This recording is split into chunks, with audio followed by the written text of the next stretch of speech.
Добар ден и добре дојдовте во уште едно издание на Контекст. Денеска сум со Зоран Иванов, на кого му се скрши моливчето, што може да значи дека е лош знак за некои политичари, што не значи дека е добар знак за други политичари.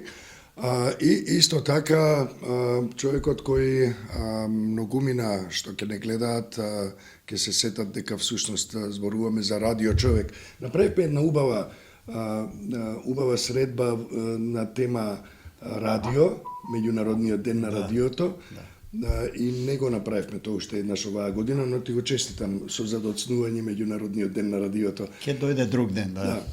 Зоран, премиерот господинот Христијан Мицкоски отиде во Будимпешта. Денеска и нашите читателки и читатели ги запрашавме што очекуваат да им донесе Мицкоски од Будимпешта. Еве, и тебе да те прашам, што очекуваш да ни донесе Мицкоски од Будимпешта? Прво да излезам одма од контекст околу Моливчево, да се скрши, но бидејќи таа е моја лична собственост, мене ќе ми се нешто наштети, но што е тоа е на политичарите, влакно не им фали од глава, се едно, не им се кршат моливите, нема ништо да донесе нашиот премиер од Будимпешта, што треба да донесе? Да беше во Брисел па да донесеше некоја гаранција на која нели постојано се повикува. Но Орбан не може да му даде никаква гаранција. Може би нешто за себе ќе донесе. Тоа е тема од која не знам, не сум информиран, не бев ни во авиончето, но се едно да не се шегуваме, мислам дека навистина ништо нема да донесе. Што значи тоа што? Ги слушам и читам реакции. Може би тој оди нешто да однесе, може би. Не, тоа е добро. Државна посета оди во посета на друга земја, кај друг премиер и така натаму, и се е тоа легално и легитимно, иако малку се подбиваат, веќе гледам по социјални мрежи, и тоа луѓе кои се од образованиот, од интелектуалниот слој прашуваат зошто во Будимпешта, а не во Брисел, зашто и јас го поставам прашањето, добро е да се оди во Будимпешта, ако решил иако гаи такви релации со таа влада и сега актуелна на Орбан, може би отиде да му даде подршка за изборите, тие се сега за некој ден. Може би Трамп требаше да оди за да му даде подршка, му даде некоја видео подршка, може би па Трамп го праќа Мицкоски да му даде подршка на Орбан, да се, нели, бидејќи Трамп е зафатен сега со други обврски, не може лично да оди, може би тоа е мотивот. Мислиш дека е толку влезен на Мицкоски во периметарот на Трамп, што му служи како персонален курир? Не, вака, малку се шегуваме повеќе можда отколку што треба, но дека Мицкоски се обиде, направи се и најави да биде во периметарот на Трамп. Так. Дали Трамп го гледа дека му е во периметарот, тоа е друго прашање. Мицкоски се гледа дека може би најдоброто прашање. Така е, се разбирам. И кога зборуваме за стратешки партнерства, прашањето е колку нашиот стратегиски партнер, како што е САД, например, па и Британија, ако сакаме, колку нас не гледаат како партнери, со која тежина, колку ние ги гледаме. Мислам дека овде многу ги дуеме тие работи. Еве сега ќе оди наша делегација на чело со министерот за надворешни Муцунски во Вашингтон на првиот диалог со стратешкиот партнер САД како прва држава од овој регион. Но прашувам што ќе донесете и Муцунски од Вашингтон, од тој диалог. Нема ништо да донесеме. За какви гаранции изборуваме ние? Ќе донесе кредити, пари, инвестиции и така натаму. Сите сме исплашени дали ќе има војна, ќе нема војна. Не може никој да не заштити ако ние сами нешто не направиме овде во тој дел. Но да се вратиме на Будимпешта и на Орбан. Мислам дека местото на Мицкоски во Брисел, или веќе ако мораше некаде да оди, нека отиде до Софија. Да ги убеди луѓето дека ние Македонија, македонците и бугарите или Македонија и Бугарија немаат проблем. Ние мислам дека премногу магла се фрла, премногу прав се пушта. Еви последната изјава на Мицкоски дека ние ако треба со децении ќе чекаме, па ние и со векови ако треба да ќе чекаме и ќе докажуваме дека сме македонци. Не знам зошто премиерот е толку уплашен за својот национален идентитет. Тој прво мора да се запраша дали е македонец или не е македонец. Нека се погледне во гледало и нека си одговори на тоа прашање. Јас, например, не јас. Мислам дека и јадници македонци немаат проблем со тоа прашање, дали некој ќе ми го загрози идентитетот, како да го загрози. Ќе почнат децата, внуците да не учат на бугарски јазик во училиштата? Или ова е библиотека браќа Миладиновци кој има милиарда можда книги веќе на македонски јазик, ќе бидат сите на бугаризирани учебниците. Како порано што беше албански. Значи, дали Бугарија не признава 44-та или од 904-та или од Александар наваму, тоа не е тема за моја размислување, тоа не е наш проблем, тоа е проблем на Бугарија. Таа нека се мачи со тоа од кога се не македонци. проблем, нека биде тема. Значи, Зашто би требало да биде сакам да проблем? кажам, не е наш проблем. Да. Тоа е проблем за, не знам, забавни телевизиски програми, шоуа, за комедии и така натаму. Или може да биде тема за истражување. Сакам да кажам дека е вештачки наметнато. И мислам дека ниту опозицијата има добар пиар да може на граѓаните тоа добро да им го објасни. Еве, ќе се вратам на пример, нели вие го Ма продавате. кој пиар, Зора? Сакам да кажам, Кој пиар кога Друга имаме тема е таква доминација во медиумскиот за простор? да останем во контекст, ќе завршам Океј, сега. да. Еве, на пример, го продадовме името, нели предавниците го продадоа името. Ние не продадовме име, не продадовме Република Македонија, продадовме фиром. Нешто што беше празна нашата таблата со нашето име таму, а јазикот не стоеше македонски како и сега што стои, како Да, што стои и во рамката, ова е француска што ја викаат сега за разговори, дека каде е проблемот наш, сакам тука да поентирам. Мицкоски и оваа влада нема потреба да разговара со Софија на оваа тема. Треба да разговара со Брисел, бидејќи нас партнер за разговори ни е Брисел. А ние постојано се обраќаме до Софија да ни гарантира некој дека Софија нема да ни го прави Тоа е ова или бугарската она. страна го кажува цело време. Но тоа Не ви го Брисел, сакам да кажам разговарате. историски. Ние поддржуваме таа европска рамка, Да, тоа е и тоа. завршувам дека времето ќе покаже. Да. Не знам јас дали ќе дочекам или не, но мислам дека многу брзо ќе докаже дека практично не сум убеден и не сакам да верувам во тоа, дали намерно или ненамерно, но оваа актуелна наша влада работи за официјална Софија. Јас тој проблем со Софија го знам и сум пишувал милион редови уште како новинар во радиото, кога сме воделе војни со Цола Драгојчева и со тој естаблишмент историски на Бугарија, каде што не признаваат македонска нација од времето кога почина Ѓорги Димитров, кога Живков доаѓа на власт, што сега Мицкоски господин Живковизмот ќе го реши. Нема што Бугарија да го реши Живковизмот. Они имаат декларација, ние имаме декларација. И тука сме фит-фит. Тие ставиле пусулче таму у Брисел за јазикот, ние сме ставиле наше пусулче. И тука сме фит-фит. Ако има проблем, Македонија има два клучни моменти за одбрана од бугарските небулози со негирање на македонската историја и македонскиот јазик. Тоа се ние да ги почнеме преговорите, да ако има такви барања непринципиелни од страна на Бугарија, на бугарска страна, и ако Европа е индолентна кон тоа, мртва студена што се вели, нели не помага во тој диалог, имаме ние два клучни елементи, тоа е да ги замрзнеме преговорите и второ да ги напуштиме и да се завршиме прекасната. Сега цело ВМРО ДПМН, како папагали и Мицкоски, ќе не блокираат, ќе ни го направат, нека ни го направат, па да видиме што ќе правиме. Не се води политика од трибините. Така е. Јас сум за сите на терен, На па да маса, видиме. на Може маса. ќе ни дадат 3 гола, може ние ќе дадеме 2 гола. Па нема да бидеме поразени до крај, па на реваншот може ние ќе им дадеме 2-0, па ќе идеме 4-4. Добро, во тој контекст имено и во контекст на спремноста на Мицкоски да чека со децении да се надмине овој проблем. Јас да му те прашам, одговори- извини, му памти го одговори- прашањето Џабир Дерала. Зошто мислиш ги спомна терминот децении? Ќе прави избори или утре, па сега пак му треба да окрене рейтингот на таа гордоста? Добро, апропо тоа, јас мислам дека и тоа што го спомена дека имаш впечаток дека работи за официјална Софија. Не така излегува.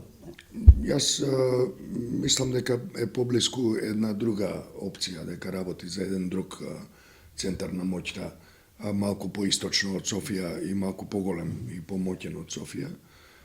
Впрочем, во координација на ОСКата со Белград и Будимпешта. И 12 дена пред избори кои се клучни во Унгарија, премиерот заедно во државна делегација оди во Будимпешта и ја представува Македонија на тоа патување, значи со официјални креденцијали и официјален капацитет влегува во Будимпешта како премиер на оваа држава. Зошто? да му однесе поддршка од името на државата, не во мое име, јас би рекол. Спомнав малку на шега, но малку сериозно, Ајде можеби во да името видиме на Трамп, кои се реакциите конечно и на ниво на политички партии од опозицијата. Гледаме една жестока реплика по неколку основи, како врз основа на патувањето на Мицкоски во Будимпешта, така и во однос на чекањето со децении, спремноста да чека со децении Мицкоски нормално со сите тие нели и колку таквата политика штета носи во може да чека и со векови ако сака, макар што никој не е вечен, нели? Еве во тој контекст што мислиш за реакциите на опозицијата, поточно на СДСМ, во кој што председателот на СДСМ Венко Филипче излезе со сериозно остри квалификации на овие ставови на премиерот. Да, сите што сме вака проевропски ориентирани го делиме тој став несомнено, но мислам дека опозицијата мора да биде малку по едукативна, да не бидам погрешно разбран, по-школски на граѓаните, како на табла, да им нацрта, да црта постојано и многу со подневни зборови да објаснува каде се лагите. Значи, каде се лагите на оваа политика што води актуелната влада на ВМРО, да помане околу загрозеноста. Пак ќе се вратиме на истото прашање. Ќе се вратиме на тоа што ние зборувавме. Каде да се пласира тоа? Што? Како изгледа медиумскиот пейсаж во земјава, за да може гласот на опозицијата и гласот на Венко Филипче, кој е председател на СДСМ. Сваќам прашањето. Мене ако ме прашаш, тој го кажува тоа како што го кажа. Мене ако ме прашаш, ќе влезам како опозиција. И мислам дека доста разбирливо ги кажа сите работи. Не се сомневам во тоа, но ќе влезам како опозиција. Еве на Нова ТВ гледам дека има тоа. Меѓутоа ајде да побараме на Тајм МК колку медиуми во земјата ќе ја емитуваат таа изјава. Тоа значи треба малку во наводници атак врз сите медиуми. Јас да сум опозиција, тие 40% кај што биле нели унгарски или не знам какви медиуми, јас таму ќе влезам. Таму ќе барам да влезам со изјави, со интервјуа, престои да ми пренесуваат, нема да водам војна со нив. Така? Зашто да не влезам на непријателскиот терен? Може ли повеќе да знае водителот, новинарот, медиумот од тој што ја води политиката? Не може да знае. Така? Значи, ако на СДСМ има пристап до 40%, нека гледа 100% да ги освои медиумите. Нема непријателски медиуми. На непријателскиот терен, некогаш играш дома, некогаш играш на гости. Значи, мислам дека зборувам за информативната содржина. Јас за таа зборувам, исто. Значи, за вести. За вести, за емисии, за портали, за телевизии, за вестници и така натаму. Ние зборуваме за информативниот дел. Ако зборуваме за информативниот дел, релевантни монитори, наблюдувачи, релевантни аналитичари медиумски зборуваат, впрочем и меѓународни извештаи, вклучително и европски, зборуваат за тоа дека во Северна Македонија имаме проблем со плурализмот во медиумите. Односно, и ова беше многу благо кажано, односно дека доминира власта во медиумите и исто така дека ја контролира најголемиот дел го контролира на медиумската. Веројатно лошо се изразив или не ме разбра добро.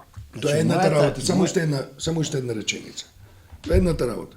А што да зборуваме за уредувачко опинионскиот дел, односно за делот во кој се пласираат анализи и не е проблем Џабир медиумскиот плурализам.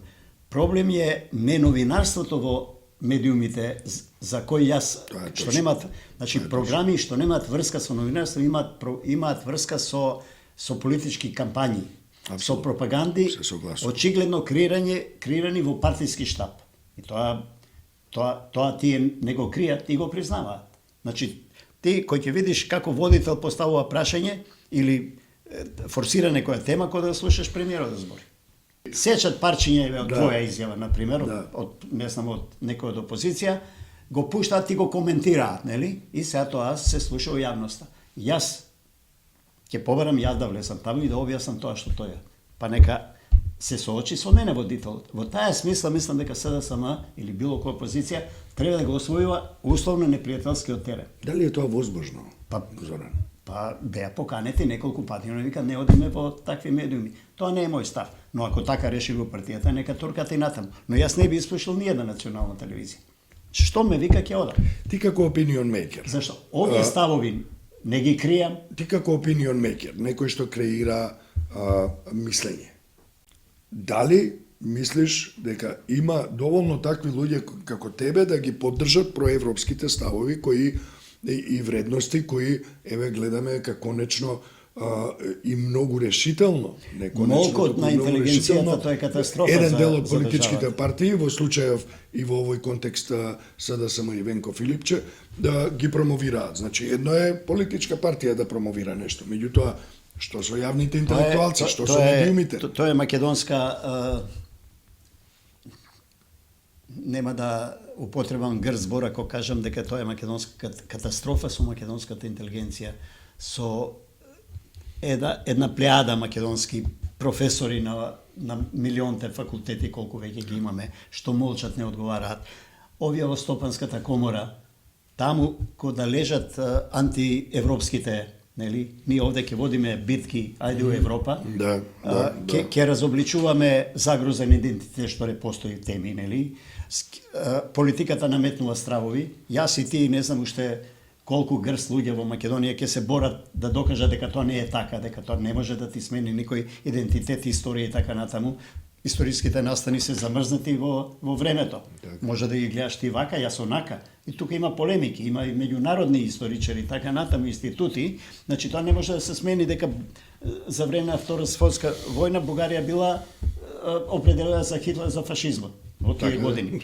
И тоа стои. Дали ние во нашите учебници ќе напишеме дека се бугарите фашисти, што не е коректно, нели? Тоа го направи Германија и Франција, ќе го избришеме, па и бугарите веќе нема да викаат таму во нивните ученици. Тоа е компромисот. Значи голема лага што ја промовираше деновиве и премиерот околу историската комисија. Таму седат по 7-8 по колку луѓе. Ма колку има бугари, толку има македонци. Односно колку има од бугарска, толку има. И протоколот е, договорот е, тоа е закон, дека некаква решение, одлука за некој датум за историски за одбележување или за промена за формулација во учебниците, нели? Ќе мора да биде во согласност на двете половинки од комисиите, иначе нема договор. Така што нема потреба од стравување. Предавници ли се тие во комисијата македонските представници, па премиерот стравува, нели, ако некој не издаде внатре, они ги смени луѓето, те стај пак своји луѓе. Тие предавници ли стави внатре? Така? Тоа треба опозицијата да го објаснува. Значи, не може историската комисија образовна да донесе одлука без сите внатре и од една и од друга страна и од бугарскиот момент да се договорат. Ама тие ќе ни викаат, ќе не стопираат. Па ајде прво нека не стопираат, па после ќе видиме која игра ќе играме. Јас мислам дека покривме доста различни агли на овие теми.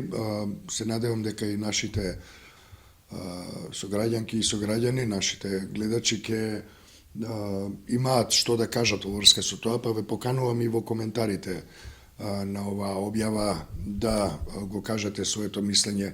Зборувавме за неколку работи што ќе ни донесе Мицкоски, премиерот Мицкоски од Будимпешта, или што можеби ќе однесе таму, за европските и доста критичните тонови кои доаѓаат од опозицијата, пред се од лидерот на СДСМ и од други политички фигури во земјата, за одговорноста на медиумите, но и на јавните интелектуалци, на академијата и така натаму, и за наводното предавство на македонските интереси во Историската комисија со Бугарија, и се разбира за патот кон Европа. Имате ли време да чекате со децении? Тоа би било моето прашање, последно прашање во овој контекст, па ти благодарам за ова, ако имаш уште нешто тоа да чекање додадеш. за едните неродени уште генерации, па имаат време. Благодарам на поканата. Благодарам и јас за гостувањето. Зоран Иванов во Контекст.